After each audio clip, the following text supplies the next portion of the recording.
Welcome, listeners, to another episode of the Omnipresent Information Connection podcast. In this episode, we are talking about ancestral, biblical, and scientifically accurate information about the power of your spoken word. I'm here with Kevin Peterson. My name is Noah Hansen. How are you doing today, Kevin? I'm blessed and highly favored, Noah. How are you? I'm doing wonderful. And I'm excited for this podcast because it's really going to drive home an important aspect of everyone's life, and that's the power of our spoken word. It has power both to hurt and to help others, as well as ourselves. Isn't that right? That's right. So what do you have to say to start us off here about the power of our spoken word? To break it down simply, is that if language was not ever created, could we then hurt, harm, or offend anybody? Well, you know the old saying, sticks and stones may break my bones, but words will never hurt me. Right. Well, that's not exactly true. And I believe it's proven at this point, you could say, that that's not exactly true. I don't think it's ever been really thought of as true, just sort of like a elementary type of lesson to keep kids from getting their feelings hurt. Right. But the words that we say to people really do have the power to hurt, the power to emotionally maim people, and even physically hurt if it drives someone to suicide. Correct. But it also, on the same breath, can be able to heal, restore. That's right. And make a new life within you too. Yes, and you'll hear it when we get into the biblical aspects of this podcast, just how much the Bible has to say on that. All right. So, being a person of the word, a straightforward way of communicating. When you are a person of your word, when you're speaking the authenticated truth, there needs not be a rebuttal or a rephrasing or restating of what was said.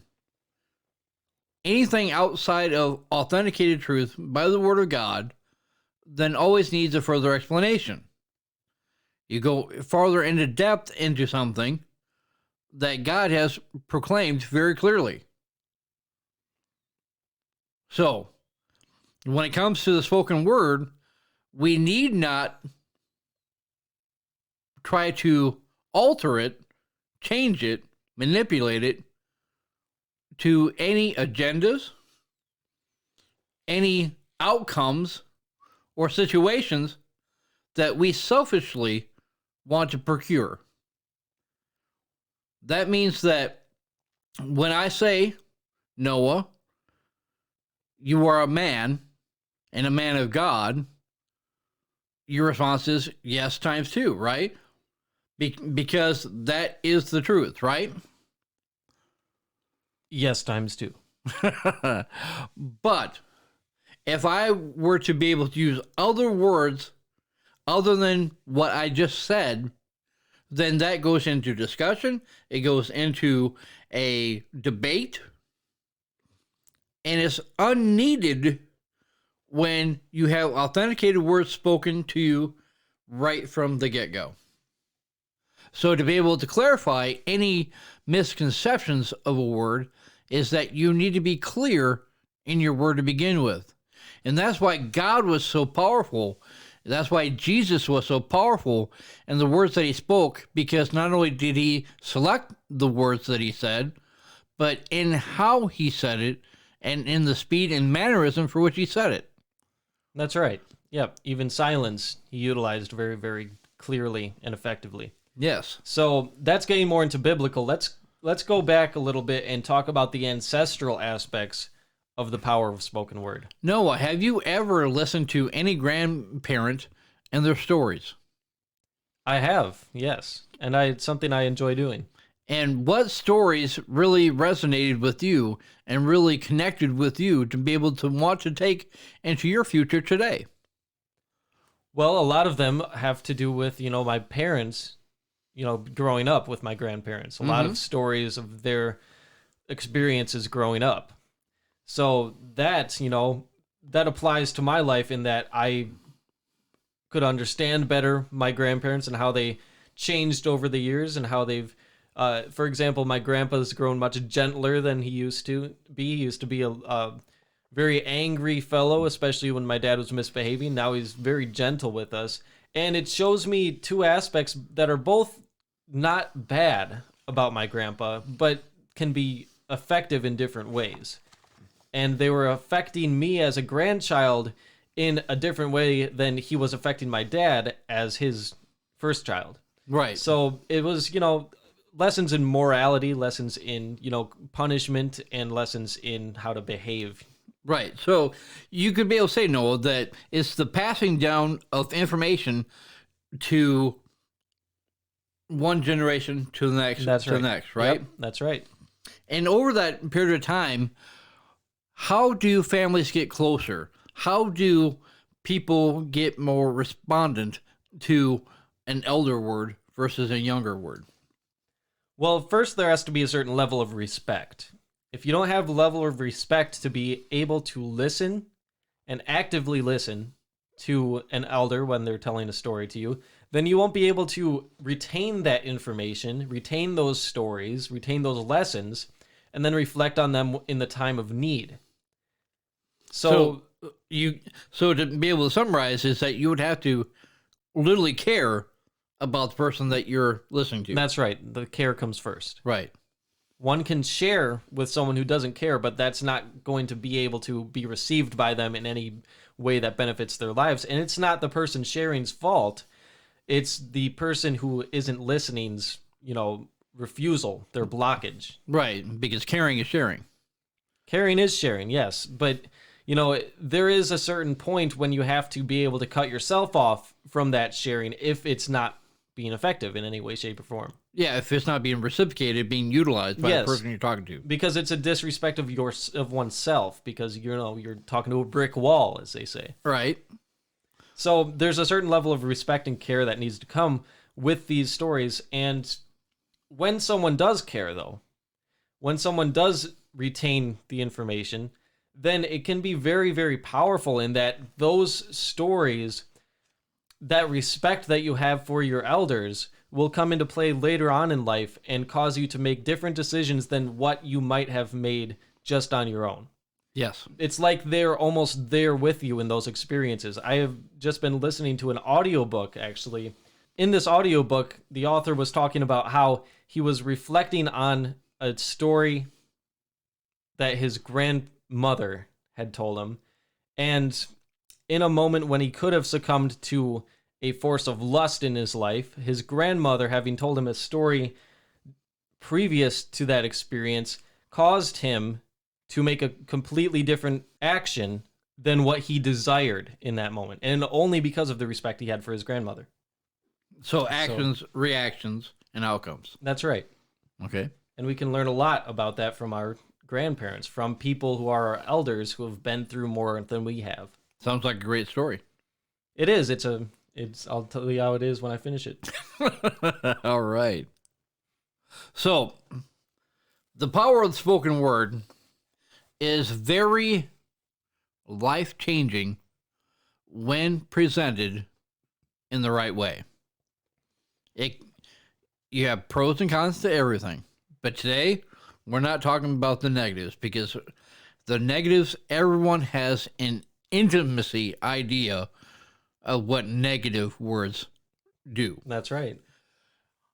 I want to focus on the positive and why the positive is such a proactive thing to do, because we within ourselves have the ability and the wherewithal to be able to switch a negative to a positive by getting our emotions out of the way first. But often at times, we feel as if though we are serving our emotions and that we needed to defend our emotions when someone is speaking. That's right. But Jesus never did that. Right. He was in control over his own emotional being. He didn't have to be succumbed by it. He didn't have to be consumed by it. He was not controlled by something that he self-created. He knew in advance what could be said, what was said, and then his response. When you get clarity in your vocabulary, when you become all intrusive in your words, when you become so clairvoyant in your message, it's hard to be able to mislead, misguide, or to be able to have your words go astray to anyone that you talk to today. So the spoken word is very powerful. What you say and how you say it matters, not only to another living soul, but to Jesus Christ himself, right? Indeed. Because he has given you the power, the ability, the authority, the allspark, the energy, the awareness, the cognitive power to be able to do many of great things. But wow, all of that? yes. But we succumb to weaker minded individuals in our lessons, and we literally lower our own self standards because that's what's reciprocated most in life. The thing that you hate the most, you reciprocate the quickest and the most easiest. So how do you be able to change a negative into a positive? A great pause is greatly appreciated. Sometimes you have to be able to coach yourself, to counsel yourself, to be able to take a deep breath and to realize that the person that is speaking, the person that said whatever that they said, is not necessarily personal, because they know not what they do. Because if they were to truly say that in a personal manner, they're actually saying it to themselves and not you. Right. So, a great pause is important. Second, when someone is speaking negative, not positive, the first thought that should be going through your head is, they must be in some kind of pain. They must be in some kind of mental torment. They must be in some kind of mental situation, a conflict of sorts, that is causing them to be able to vocalize in the manner for which they're speaking. If we could be more like nurses and be more proactive in the healing process of conversation, we could be able to heal more people than hurt. Here's the bottom line. It's all that you've been waiting for, is that you have an immediate choice, and the choice becomes your karma. It becomes your character. It becomes your identity. It becomes your free will. It becomes your soul's message to another living soul. Right. Our actions stem from our hearts, and hearts is who we are. You know, it's connected directly to our soul. So it's important that if you can't get clarity on something, that someone has said something negative, malevolent, whatever, take a gentle pause. Take a deep breath and think, what would Jesus do? How would Jesus react? And then all you have to do is use your intellect, your ability, and your self-empowerment and speak. If you need a point of reference to remember that, listeners, you can write WWJD on a piece of index card or whatever you would like to place it on. Put it on, maybe your steering wheel so you can remember it throughout your day. Have a reminder on your phone, just a WWJD reminder. It's that simple. And it's really helpful to be able to, start to integrate this into your life, because it's hard, sometimes, Kevin, to be able to integrate that into your life. You can't remember it throughout your day when you're having emotional experiences all day. You have your ups and downs of every day. But all the things that you're discussing are choices. Right. So it's helpful to be able to place your own reminders. That's why the alarms on our iPhones are so powerful and helpful. Right. But do you send a reminder to yourself to be able to correct yourself when you know that you have spoken inappropriately to someone throughout the course of the day? Have you called them back? Have you emailed them back? Have Good you point. texted them back? Good point. A good way to do this is to be able to journal during your days, to be able to journal and reflect back on how you treated people, what you did right, what you did wrong, how you could have done things different, and how you can continue doing things that you did well. Right, because the sooner you correct the misspoken word, the misspoken act, the quicker you can be able to heal from it, be restored from it, and be transformed from it, all through your own teaching, training, motivating, directing, and guiding yourself. In every podcast, in every video, in every part of our teaching series deals with teaching, training, motivating, directing, and guiding. These 5 elements create 5 fingers on a hand. And sometimes you need to be able to give yourself a hand, either to be able to reach out, to be able to hold someone, or to be able to reach out and save someone. But either way, these 5 elements will transform your life in every way today. And it's all through the power of the spoken word. Very powerful, Kevin. Now let's get into some information that I've gathered on the ancestral aspects of spoken word. Many of you listeners may or may not know this, but a lot of our history and a lot of who we are as a human society is based upon what's called oral traditions, which are just spoken words, spoken stories that are passed down from generation to generation. Oral traditions were powerful ways of communicating the origin of life and the universe, as well as teaching the tribal law and moral traditions in indigenous cultures around the world. So before there was, a westernized society, oral traditions were the main way of communicating. Mm-hmm. And then, comes parchment and writing utensils. But parchment and writing utensils were hard to come by. It was hard to get printed, especially large multi-page documents printed or written.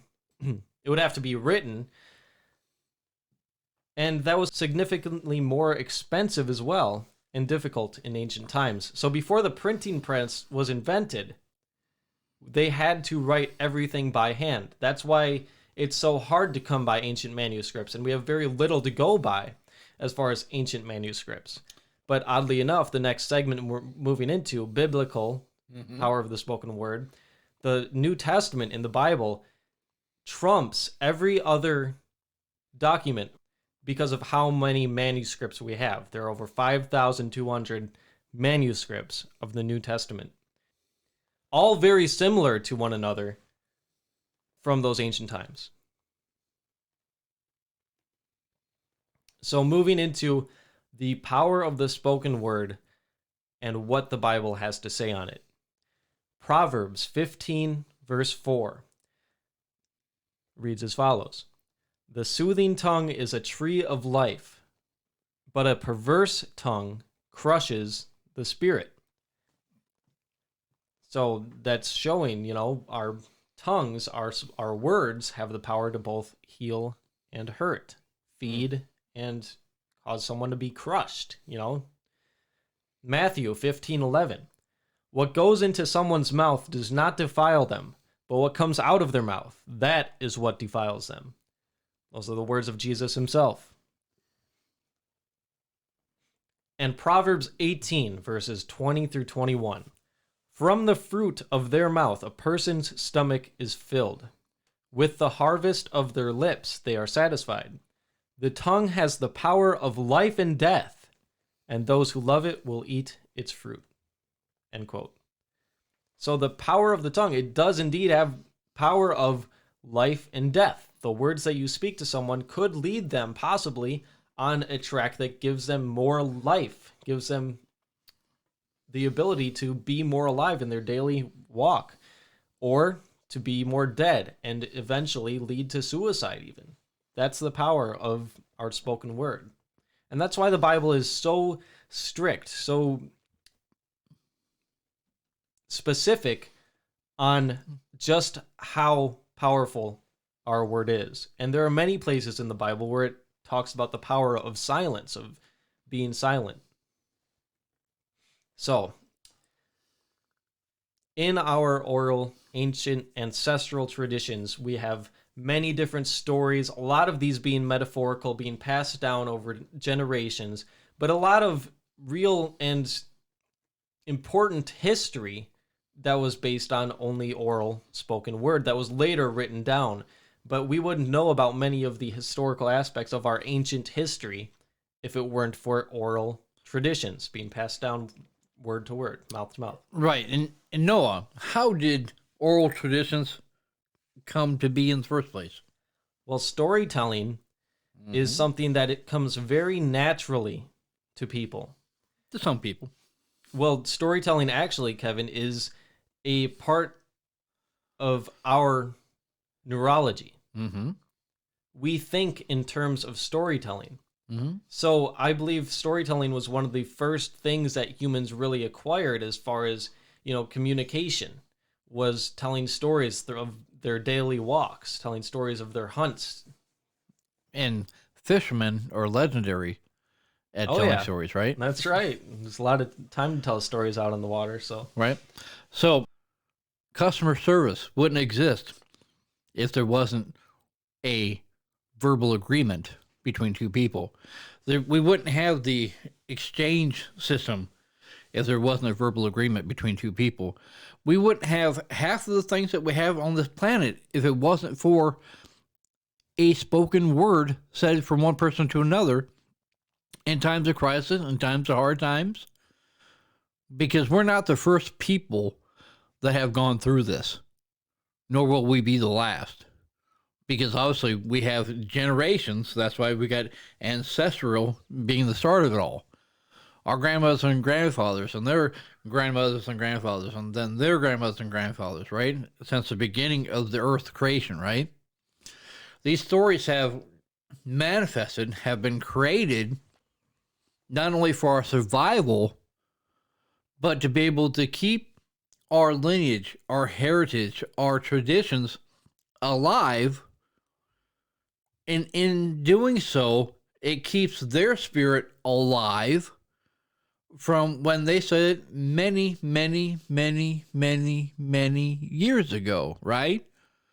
So when you listen to your ancestors, you're literally listening to hundreds of generations of stories that were brought to you in the flesh today for you to be able to then transfer or give to in the spoken form to your family moving forward, right? Right, and what a blessing it is that we can now read, be able to have the ability to just sit down and read wherever we are the words that were spoken thousands of years ago by our ancestors.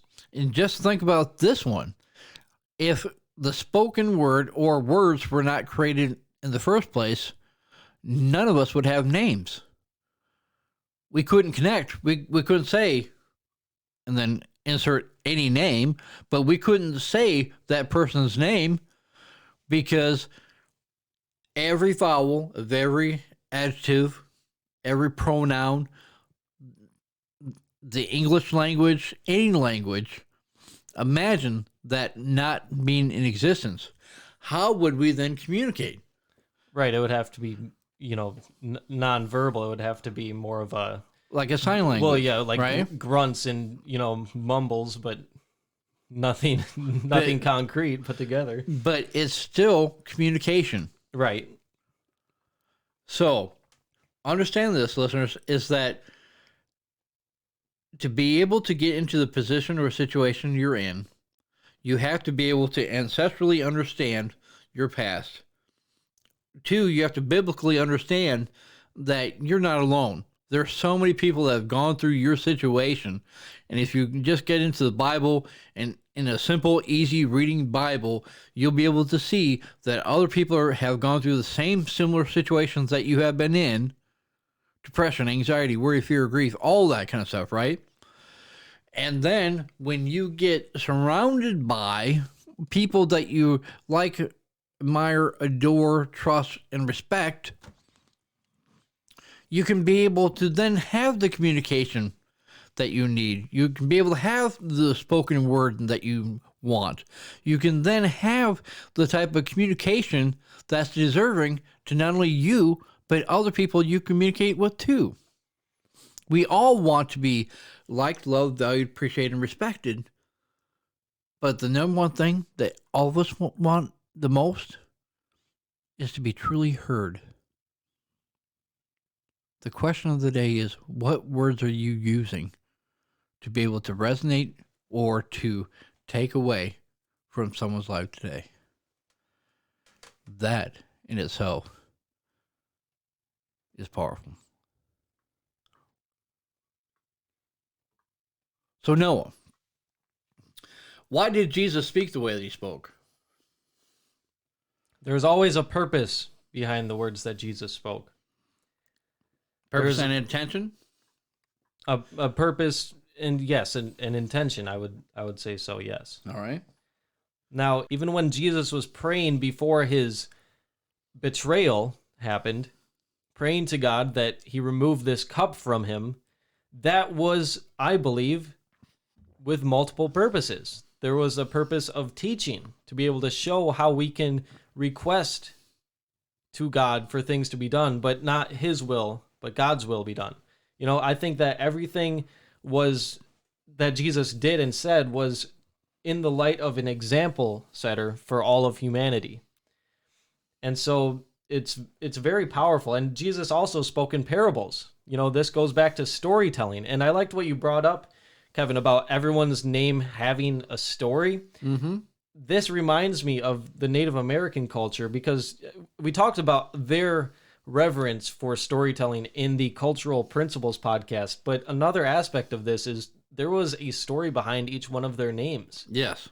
So to be able to summarize, to be able to make it simple, is that the naming, the second naming, your authentic name as a Native American Indian had such a higher value to your being because you actually resonated the spoken word into existence to become it. You just didn't speak it, you physically manifested it through an action, right?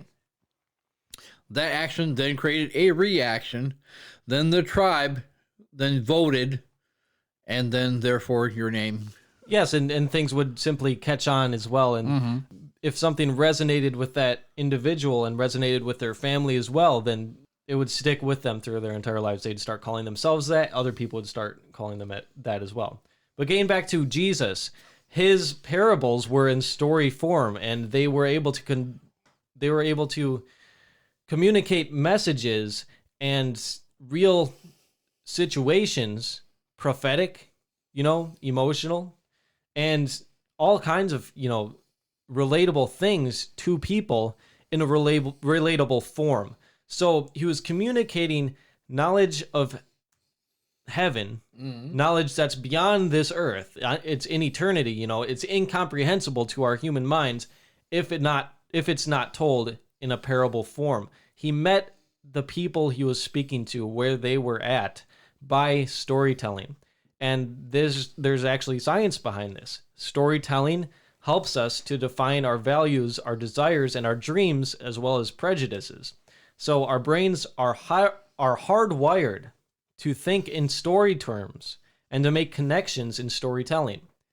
And when we are making those connections, we are able to pay more attention. We're able to retain the information that's being told to us. And that's why I believe these people who Jesus was speaking to in parable form were able to really get at least a hint or at least a portion of the value of what he was trying to communicate.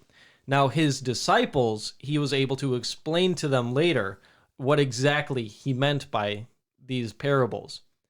And that's because they were most likely more open to that type of communication from Jesus than these other people who didn't spend that much time with him. And what's a parable?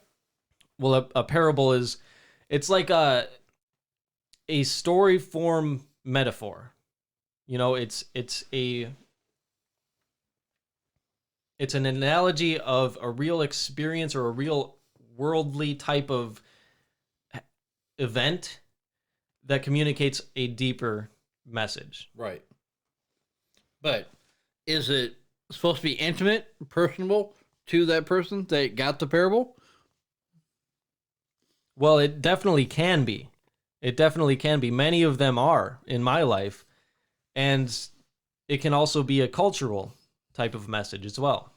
An anti-racism message, the story of the Good Samaritan. Mm-hmm.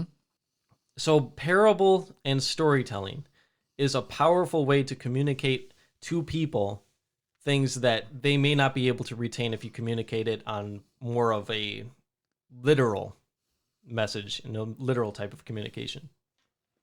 Because our brains naturally make these connections. And so to give an example of the connections I'm talking about, you can say in story form, Bob went to the store, comma, his family was no longer short on food at home. And our brains will naturally make the connection of Bob went to the grocery store, even though that's not told. And it's the same way when you're speaking a metaphorical message in story form, you make connections about the morality of the situation that's being told to you in story form without them necessarily having to say, no, you have to do this. You have to conduct yourself in this way. You naturally make that connection by hearing the story of how someone else conducted themselves in that way. Excellent. Thank you. So, Noah, to be able to wrap things up, what would be the easiest way for people to master their word, master their way of speaking, master their way of reflecting what they're trying to say? Well, that's a difficult question, Kevin. To be able to master every single word that you say, it's something that I haven't mastered yet. So how am I mastering it now? Well, I read about the people who have more mastery than I. I hang around with people such as you, Kevin, who have more mastery than I over their own spoken word. And I reflect those words in my own words. And I can make shifts and changes based on, my own personal who I am, Mm-hmm. but saying the same thing in a new way. And that's how we can begin, is just having that intention to want to master our words in the first place. That's important. But also, like we were talking about earlier, when you have emotional reactions and you're letting your mouth follow suit with these emotional reactions, then that's really not helping us in any way, shape, or form. So having that pause before we let our mouth spew out our emotions allows us to gather our emotions inside of us and then master and pick and choose what words we are going to use based on these emotions or based on our thoughts about these emotions. So, listeners, as you are listening to this, the greatest takeaway that I can be able to give you today is that you need to be able to have a great pause in your life. The reason why I'm really pressing that button, the pause button, is so that you can be able to think about the words that you're about to say. You can reflect on those words, and you can be able to ask yourself a simple question. Is it helpful? Is it beneficial? Is it helping the person, or is it going to harm the person?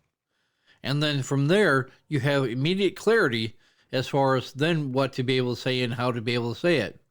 So just letting you know, listeners, is that sometimes when someone asks me a profound question, I have to be able to pause and give a great pause to be able to allow my intellect to be able to resonate throughout my brain, to be able to then produce a selfless response back that would not hurt or harm another human being. The reason why I do it is because I've learned intimately what it's like to be hurt verbally, to be belittled, be beguiled, to be having a lot of things said in a negative, malevolent way, right? Not necessarily about me, but people would come to me with all different types of issues because I'm a master certified life coach. And they would just be spewing out from their mouth all these different things that really were not helping them at all, but literally taking them farther down a rabbit hole of despair. It wasn't until I was able to change their way of thinking that helped and changed the way that they were speaking. And once that happened, then they were able to resonate the right result and get on with their life. So the takeaway today is that take that great pause. Allow yourself time to think. Then think about what those words would do to another living human being and why you'd want to be able to say it to them in the first place. And if it's not helpful, the greatest thing you can say is, that's a great question. I'll have to get back to you on that. And let it be that. Because it's better to be able to dismiss yourself from a lack of authenticated truth than to be able to speak a partial truth that might be a long rabbit hole of despair of a situation that you may not be able to get out of, right? Yeah, very powerful, Kevin. So plant the seed by being the brain, the mindset, the heart, the body, put on the full armor of God when speaking to someone, and not a day in your life will be a fake, phony facade. It's as beautiful as you are today, but in a new way. Thank you, Kevin. And thank you, listeners, for listening to this podcast. I suggest that if you write down from your own memory the words that you remember from this podcast, the tips that we've given you in this podcast, and that's going to help you exponentially in remembering and applying these teachings to your life that are so powerful because they've worked in my life, they've worked in Kevin's life, along with many different clients that Kevin's been able to assist, like he was talking about. So thanks once again for tuning into this podcast, and we will meet you on the next episode of the OIC. Oh, I see. This has been another life-enhancing, authenticated podcast aired by the OIC and brought to you by the faithful OIC sponsors and contributors. Please tune in every week and subscribe to our podcast. And while you're there, explore our website with all the posts, videos, and podcasts that we have created with you in mind. While you're on the journey through our website, you will see our Patreon page where you can become a faithful contributor yourself with the freedom to be a part of our team today. Thank you.